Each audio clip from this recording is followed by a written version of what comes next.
मोदी ने इसकी भी चिंता की है। This is an occasion to take stock of our achievements and challenges. क्या आपने कभी सोचा है कि इंडिया ने ग्लोबल पॉलिटिक्स में अपने रोले को कैसे बदल दिया है? इस वीडियो में हम जानेंगे कि कैसे इंडिया ने वीटो की शक्ति को पीछे छोड़ते हुए RIC जैसे ग्रुप को एक्टिव किया है और अमेरिका की ग्लोबल डोमिनेंस को चुनौती दी है। क्या इंडिया वाकई में एक नई पावर बन रहा है? एक्चुअली इंडिया ने यूनाइटेड नेशन में ऐसी कुछ चाल चली है, कुछ ऐसा खेल खेला है जिसकी वजह से जो इंडिया के विरोधी देश जो है, जिनकी यूनाइटेड नेशन में दादागिरी चलती है, उनके होश को इंडिया ने इस तरह से ठिकाने लगा दिया है कि वह भी इंडिया के सपोर्ट में उतर पड़े हैं। फ्रेंड्स, कहां यह भी जा रहा है कि इंडिया को जल्द ही यूनाइटेड नेशन असेंबली के 5 परमानेंट में छठा परमानेंट मेंबर के रूप में मान्यता दी जाने वाली है और इंडिया के पास अब वीटो पावर आने वाली है। लेकिन फ्रेंड्स, ये तो कुछ नहीं है। इन खबरों के बीच एक ऐसी खबर आ रही है जिसने पूरी दुनिया को चौंका दिया है। चौंकाने वाली बात इसलिए है क्योंकि इस खबर ने एक बार फिर से चाइना, इंडिया और रशिया को एक ही कटघरे मिलकर खड़ा कर दिया है।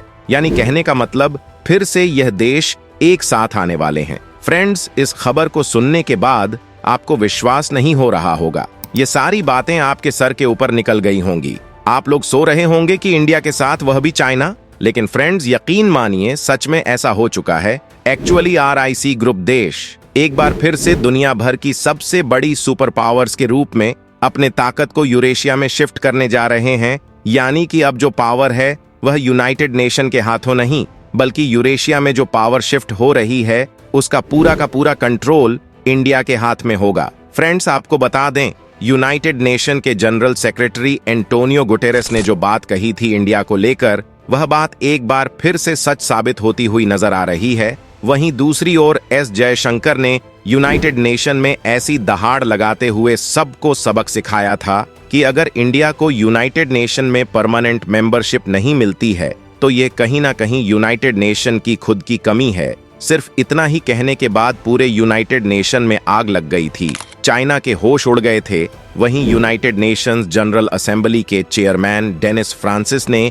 इंडिया को लेकर बहुत बड़ा ऐलान कर दिया है। उनके ऐलान से साफ हो चुका है कि इंडिया का अहोदा दुनिया में हद से ज्यादा बढ़ चुका है। इसके साथ ही साथ डेनिस फ्रांसिस ने यह भी कहा कि अगर इंडिया को यूनाइटेड नेशन का परमानेंट मेंबर नहीं बनाया गया तो डेफिनेटली यूनाइटेड नेशन खत्म हो जाएगा और इसका खुद जिम्मेदार यूनाइटेड नेशन होगा। अपनी स्पीच को खत्म करते करते चाइना को बड़ी वार्निंग भी दी।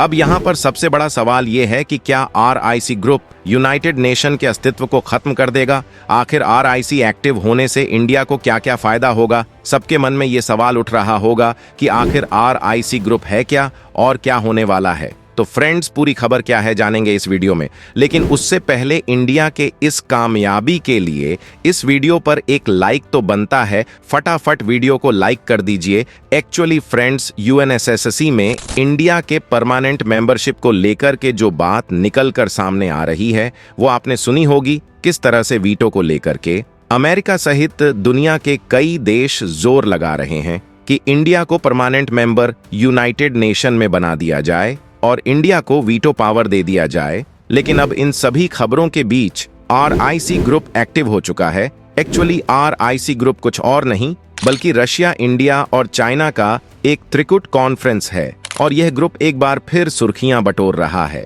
आखिर क्या है इसके पीछे की वजह, बता देते हैं। एक्चुअली रिसेंटली सितंबर में 11 और 12 तारीख के बीच में जब इंडिया के नेशनल सिक्योरिटी एडवाइजर अजीत जी रशिया की जर्नी पर गए थे तो उन्होंने उस वक्त प्रेसिडेंट व्लादिमीर पुतिन से मुलाकात की थी। मुलाकात के साथ ही इंडिया और रशिया के रिश्तों को लेकर के बेहतर बात हुई थी। लेकिन अचानक से एक दिन बाद ही वहां चाइना के फॉरेन मिनिस्टर वांग यी पहुंचते हैं, जिसके बाद से यह बात 3 गुटों में शामिल हो जाती है। इसके बाद बैठक अजीत प्रेसिडेंट व्लादिमीर पुतिन और चाइना के फॉरेन मिनिस्टर वांग यी के बीच हुई और इन तीनों देशों के बीच हुई मीटिंग के दौरान जो बड़े बड़े डिसीजन ले गए, उसके बाद जो खबर अब सामने निकल कर आ रही है उसको देखने के बाद अमेरिका के पैरों तले जमीन खिसक गई है। एक्चुअली हुआ यह कि इंडिया और चाइना के बीच लंबे अरसे से जो कई विवाद चल रहे थे, दोनों देशों के बीच जो कई परेशानियां थीं, उनमें से 80% परेशानियों को इस मीटिंग के दौरान सॉल्व किया गया। और इतना ही नहीं, इसमें व्लादिमीर पुतिन ने एक मीडिएटर का काम किया। पुतिन ने बड़े सूझबूझ के साथ इंडिया और चाइना के बीच जो यह सैकड़ों परेशानियां थीं, उसे चुटकियों में सुलझा दी। तभी तो इस मीटिंग के 4 दिन बाद जो रिजल्ट सामने आया, फ्रेंड्स, आप यकीन नहीं मानोगे। जब आप सुनेंगे तो आपके होश उड़ जाएंगे। एक्चुअली इंडिया और चाइना के बीच जो बॉर्डर एरिया है, वहां पर जो चाइना अपनी सेवा को लगातार आगे बढ़ा रहा था, अब वह पीछे कर लिया है। और पीछे लेने के साथ ही इंडिया के साथ जो चाइना की एक्चुअल लिमिट है, उस पर रेस्पेक्टफुल्ली अपने सैनिकों को खड़ा किया। यानी कि एक बार फिर उन्होंने यह साबित किया कि अब इंडिया और चाइना फिर से भाई भाई बनने वाली कंडीशन में है। हालांकि यहाँ पर कोई किसी का फ्रेंड या कोई किसी का एनिमी नहीं होता है, क्योंकि फॉरेन पॉलिसी होती ही ऐसी है और ऐसा ही कुछ होता हुआ दिखाई दे रहा है।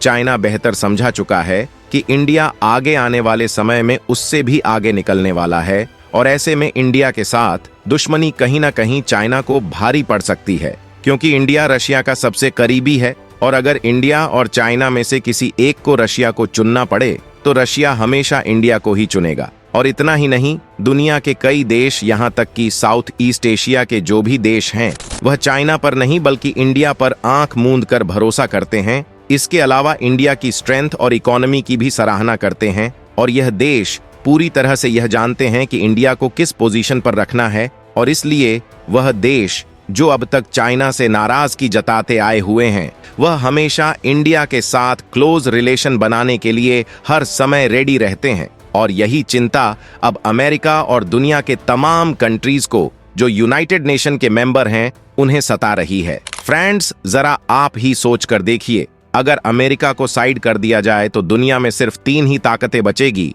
रशिया, चाइना और इंडिया। और अगर इन तीनों शक्तियों का एक ग्रुप बन जाता है, जिसे RIC कहा जा रहा है, तो फ्रेंड्स, कहीं ना कहीं अमेरिका इन शक्तियों के आगे टिक नहीं पाएगा। और यह तीनों शक्तियां यूरेशिया में शिफ्ट होने जा रही हैं। यूरेशिया का मतलब यूरोप, एशिया, दोनों का मिला हुआ भाग। यूरोप में अगर माने तो रशिया, चाइना और यहां एशिया की तरफ इंडिया और चाइना दोनों का। यानी कि आप समझ सकते हैं कि इन तीनों के मिलने की वजह से पूरी की पूरी जियोपॉलिटिक्स शिफ्ट हो जाएगी। और इसी वजह से दुनिया के कई देशों ने, यहां तक कि यूनाइटेड नेशन के खुद जो सबसे हम लोग हैं, यहां तक के जनरल सेक्रेटरी एंटोनियो गुटेरेस ने इस बात को लेकर के साफ किया था कि इंडिया चाहे तो अगले चंद 1 सालों में दुनिया से सबसे बड़ी ऑर्गेनाइजेशन तैयार कर सकता है।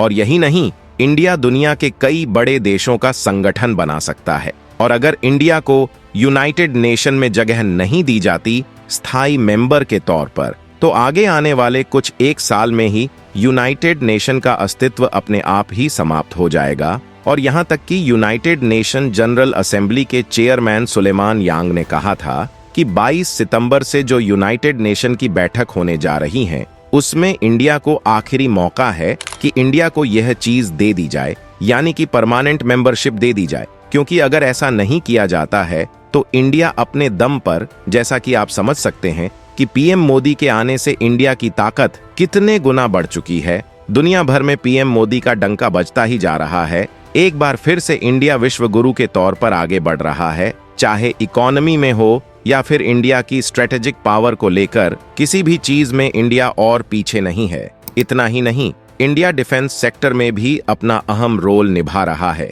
इंडिया के हथियार आर्मेनिया और अरब जैसे देशों में एक्सपोर्ट हो रहे हैं, यानी इंडिया ग्लोबल मार्केट में अपना दबदबा कायम किए हुए हैं। इसके साथ ही इंडिया दुनिया की ग्लोबल पावर्स में आगे बढ़ रहा है। और फिलेमोन यांग ने यह भी कहा कि अगर इंडिया को इसमें मेंबरशिप नहीं दी जाती है तो वास्तव में ये किसी और का नहीं बल्कि यूनाइटेड नेशन का बैड फ्यूचर होगा। और इतना ही नहीं, इंडिया को यहाँ मेंबरशिप नहीं देने का हमारे पास कोई एक रीजन भी नहीं है। तो फ्रेंड्स, अब आप समझ सकते हैं कि किस तरह से अब पूरी ताकतें शिफ्ट हो रही हैं यूरेशिया में और RIC ने अपना अहम तिगड़म स्टार्ट कर दिया है। अब आप समझ सकते हैं कि RIC कितना ज्यादा इंपॉर्टेंट होने जा रहा है इंडिया के लिए। तो फ्रेंड्स, क्या आगे आने वाले समय में RIC यूनाइटेड नेशन से बेहतर काम करेगा? कमेंट बॉक्स में जरूर बताइएगा। और हमारे देश के इस कामयाबी के लिए जय हिंद जय भारत जरूर से लिखिए।